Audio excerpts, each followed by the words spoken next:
When judging a supercar, numbers can be a useful reference. Take, for example, the Jaguar XKR-S Convertible. There are numbers to describe the car's power, acceleration, maximum speed, drag coefficient, torque. In fact, every aspect of this car's performance can be judged using some kind of numerical representation.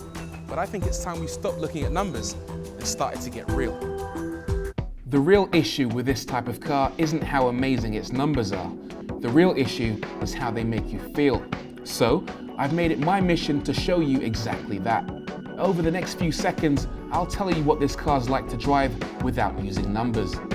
I'll do it using words and intellect.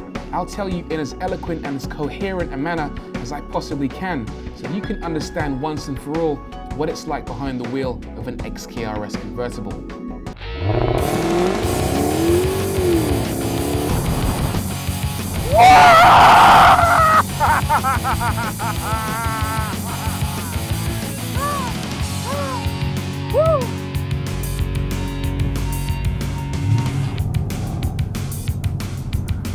I'm really not sure how much information you got from that, but I probably should have just stuck to the numbers because I'm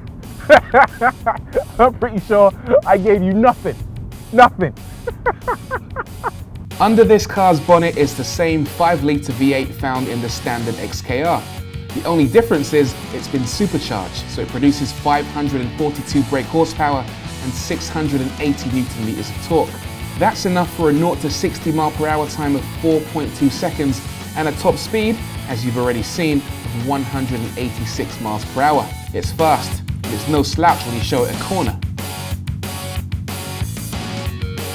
One of the cool things about the XKR-S Convertible is that it hasn't been softened up for the hairdresser demographic.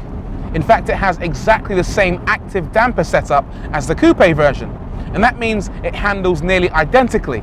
It gives you that confidence to throw it into a corner knowing that you'll come out the other side looking good.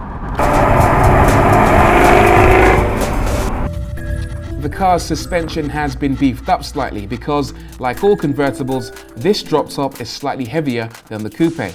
But that said, the XKR-S Convertible isn't particularly heavy. The drop top version only weighs 47 kilos more than the coupe, which is nothing in car terms. The Audi R8 Spider, for example, weighs 100 kilos more than its coupe counterpart. That means few compromises, particularly in terms of handling.